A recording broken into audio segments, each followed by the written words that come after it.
courtroom, I started to walk towards the prosecutor, and the legal clerk, the legal advisor to the magistrate, shouted at me to get out of the courtroom, and said I need to go outside, wait for the usher to sign me in, and then asked whether or not I was represented. And so then for the fourth time, I'd said, I am the defence barrister and I'm trying to speak to the prosecutor. She acknowledged what I said and turned back and got on with what she was doing. Hello fam, welcome to the African Diaspora News channel. I am Wongel Zelalem bringing you this report. Today's report comes from UK. A black lawyer, they call them Barrister, if I'm not pronouncing it wrong, she got frustrated and she went on Twitter and tweeted her frustration. And the reason behind it was because even though she's a lawyer, as she's entering the courtroom to defend her client, not once, not twice, but 3 times she was mistaken for being a defendant, and she was really frustrated, so she went on Twitter and tweeted that comment, what she was facing and how frustrating it is for her. So she was invited to a show, and this was our answer. Watch the discrimination she has faced, and we'll be back. I was assumed to be a defendant 3 times and a journalist once. There must be something about my face that says not a barrister, because I'm literally wearing a black suit like everyone else. This is all symptomatic of a much larger problem, ultimately the overrepresentation of black people in the criminal justice system, which led to people assuming all day that I was a defendant as opposed to a barrister. The day started, it was a magistrate's court, so just for context, we don't wear wigs and gowns in the magistrate's court, we wear black suits. As I entered the building, the security officer asked for my full name so that he could tick me off of the list of defendants. I explained there was a barrister, and he apologised and went through security. I spoke to my client, then headed over to the courtroom to go and speak to the prosecutor, as is typical before any case. A member of the public stopped me before I went into the courtroom and said, "You can't go in there. Journalists can't go in there. It's for lawyers only." An usher of the courtroom told me to ignore her. She was the one person that day that seemed to think that I could legitimately be a barrister, and she encouraged me to go into the courtroom.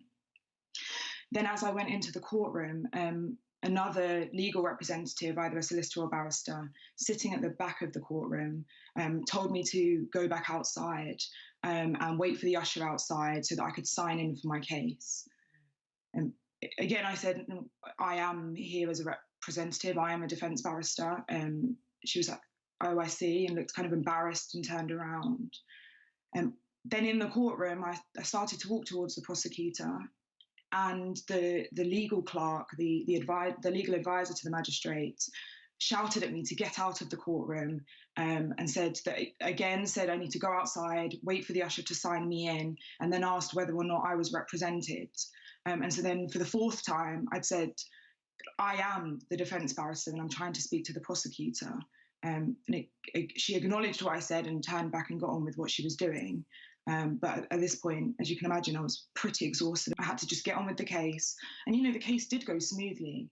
But it was then afterwards when it sort of dawned on me that actually I was fighting 2 battles. I wasn't just fighting for my client, but I was, fighting to prove that actually there's not, black people can be barristers too. I can't even imagine being in that position. You've worked so hard to get to where you are. It's not easy being a lawyer. It's not easy taking law courses, classes, and then on top of that, have that experience to make you a top-notch lawyer. And from the looks of it and from this girl's CV, she's a very smart young lady. What is so extraordinary is when you look at your background here, you grew up in Essex, you're the oldest of 4 children, you studied at Oxford University, you were awarded 2 prestigious scholarships, enabling you to research the impact of police shootings in the US on young people's attitudes to the police. You went on to study for a graduate diploma in law and your Masters of Laws at the BBP University in London. You were awarded the first Queen's Scholarship by the Honourable Society of the Middle Temple, a scholarship awarded to students showing exceptional promise in a career at the bar. You put all that together, you're an absolutely stellar young lawyer in every possible regard, and yet you've been put through something which I can absolutely say with total certainty would never happen to a white barrister in your position. Just wouldn't happen. After going through all that, she doesn't get the respect that she deserves. That's not to say a janitor or a security man doesn't deserve the respect that she deserves. Everybody, as a human being, we deserve respect. But in the courtroom, that's a status. She's a lawyer. She's defending somebody else.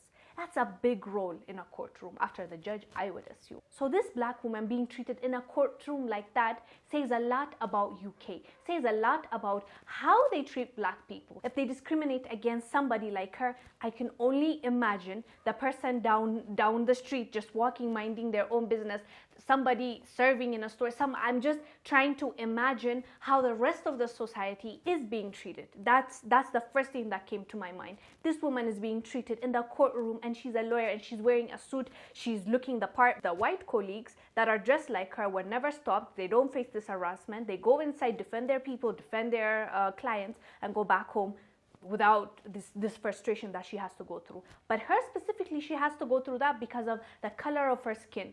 I can only imagine how they treat other black people. Just the thought of it scares me, because if this lawyer, not only this lawyer, how did the tabloid and the people treat Meghan Markle, the wife to, I always get this wrong, Prince Harry, or it's Prince Harry, right? So if they can treat a princess, a duchess, yeah, right? Duchess, if they can treat a duchess like that, if they can drag her for filth, and she's supposed to be their duchess, that's self-explanatory on its own for me as an African. I can only I can imagine, I can guess how the treatment is going to be. So it's really frustrating, and this video was sent to me by a subscriber. Thank you so much for sharing this video, because we needed to report about this.